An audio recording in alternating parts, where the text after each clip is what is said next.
મારે કેરીનો બિઝનેસ ચાલુ કરવો છે અત્યારે. આ તમને નવું કોણે શીખવાડ્યું વળી? આજ માર્કેટમાં ગયો તો ને ત્યાં એક દલાલભાઈ મળ્યા. એને કીધું કે એને ડાયરેક્ટ વાડીવાળા એને કોન્ટેક્ટ છે ને 1200 રૂપિયામાં મણ કેરી અને 1 નંબર માલ કે હું તમને અપાવું. એમાં કે 10% મારું કમિશન લાગે ને 10% જેવું કે તમારે લાવવાનું ભાડું થાય, એટલે કે 1440 રૂપિયામાં તમને કેરી પડે. બરાબર. તો વેચવાની કેટલામાં?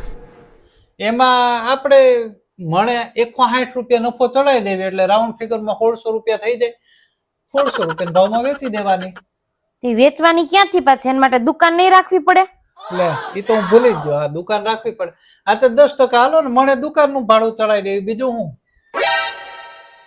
તો પણ રોજ કેટલી વેચશો તમે?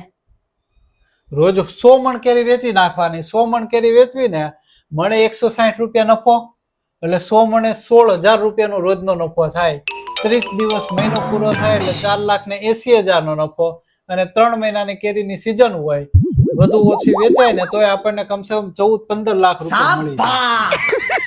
પૈસા ही पैसा होगा. વાહ, તમારું કેલ્ક્યુલેશન તો બહુ સારું છે. પણ હવે એકલા તમે બધી કેરી કેવી રીતે વેચશો? પાછો માલ લાવવાનો ને એ બધી તમારે ઝંઝટમાં પડવું પડશે, તો એના માટે મજૂર નહીં રાખવા પડે? बात तो सही है.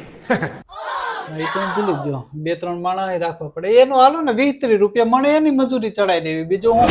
તોય આપણે 1800 રૂપિયામાં કેરી વેચીએ ને એટલે હું એમ કહું કે આપણને સારામાં સારો નફો મળે. પણ આખા ગામમાં એટલા રૂપિયામાં તો મળે છે, તમારી પાસે લેવા કોણ આવશે? નહીં, દલાલભાઈએ કીધું છે કે માલ 1 નંબર આવશે. માલમાં કે તમારે કઈ વાંધો નહીં આવે.